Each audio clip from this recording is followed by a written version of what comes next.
What's up, guys? It's me, Cody, again. I'm bringing you my AFC North predictions here from Springfield, Missouri.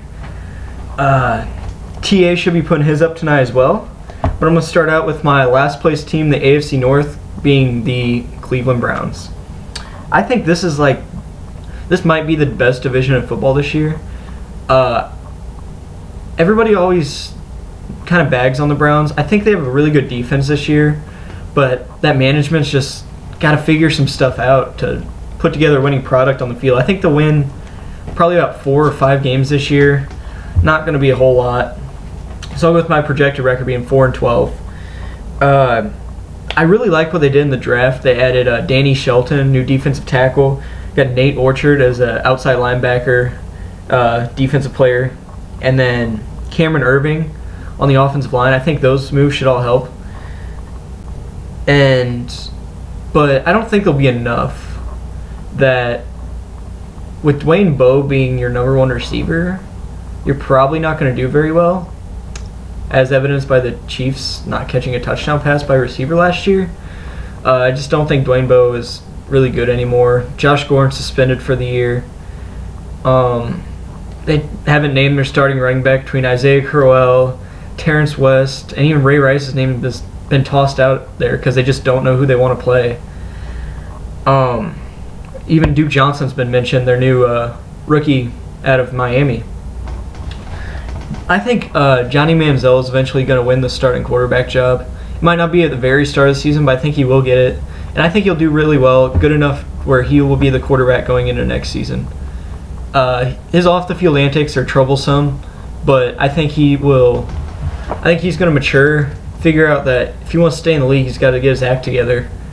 And he's going to mature and be their quarterback going forward. I think he's got the skills to do it if he figures stuff out. So my third place team in the division is going to be the Baltimore Ravens. I think the Ravens are going to go 9-7 this year. It's just a bit over 500. They lost a lot of key defensive players. They lost a lot in the secondary. They lost Haloti Ngata as their defensive tackle, and he's been a really good D-tackle for them for years. So that's going to be a huge loss up the middle. They lost Bruce Gradkowski, their center, to the Broncos, I believe. So when you're losing one of your most veteran offensive linemen, that doesn't help at all. Besides that, the rest of the team's pretty similar to last year. Torrey Smith is gone, being replaced by Brashad Perriman, who's basically the same player if you look at him on tape. They're just guys that burners just sprinting down the field really quick. I think Justin Forsett's going to not do well this year. I think he's actually going to be pretty bad. And eventually Lorenzo Taliaferro will be the starting running back for the Ravens by the end of the year, in my opinion. So then second place in the division. This was a tough one for me. Expectations are so high in Pittsburgh this year, but I'm actually picking the Steelers to finish second in the division, surprisingly. They lost a whole lot on their defense, a whole lot of veteran leaders. They lost Brett Kiesel, Ike Taylor, who's been with them for, at least like 10 years or so, right? Jason Worlds, and of course Troy Polamalu, probably the most polarizing figure on that team. Their biggest star is now retired. For the first couple games of the season, Le'Veon Bell is going to be suspended due to a drug charge from last year. And their #2 wide receiver, Martavis Bryant, is going to be suspended for the first 4 games, pending his appeal. Their center, Pouncey, is hurt. Don't know how long he's going to be out, but he's got a pretty severe ankle injury, so he might be back second half of the year, but that's a big blow to one of the best offensive lines in football. So I think the Steelers are going to be one of the better teams in football, but there's going to be some games where they waver a little bit. Their offense can be electric at times and may lead the league in yards this year, with Big Ben throwing it up to Antonio Brown and Marcus Wheaton and eventually Martavis Bryant again. And then Le'Veon Bell coming in and being the best all-around running back like he was last year. And I think that offense is going to be electric, but I don't think the defense is going to be there. I mean, they got guys like Cameron Hayward, Ryan Shazier, who are kind of coming into their own, but I don't think they're going to be enough this year to keep them atop that division. I had the Steelers win about 10 games. This year going 10-6, which for my AFC North champion leaves a team that I'm really high on this year, the Cincinnati Bengals. Everybody always gives them crap because they have Andy Dalton as their quarterback. They can never win playoff games in the first round, but I think this is the year that they finally turn that around. They're going to win at least one playoff game this year, and I think they're going to be really competitive. They didn't really lose a whole lot from that dominant defense. They even added A.J. Hawk, who's a really good linebacker from the Packers. So I think A.J. Hawk's going to be huge on that defense. And they didn't really, like I said, they didn't really lose a whole lot on defense. That they still have one of the most dominant defenses in football, and their game is all defense and running for the most part.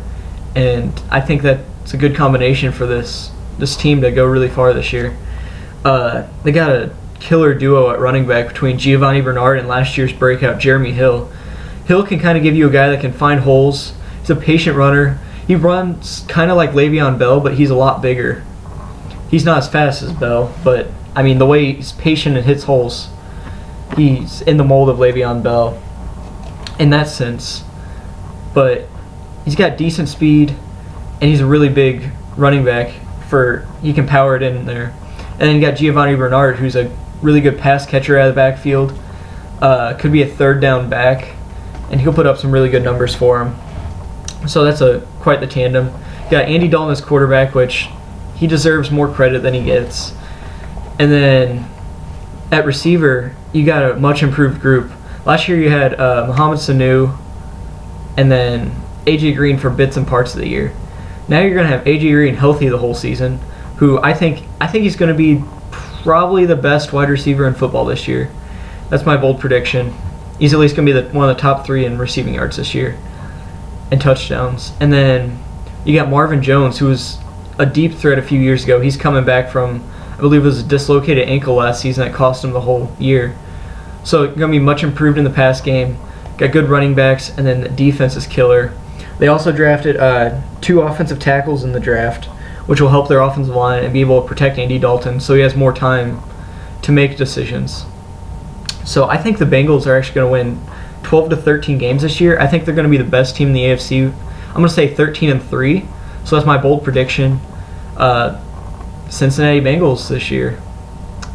So here's my AFC North predictions. I'll be back tomorrow night with my AFC South predictions.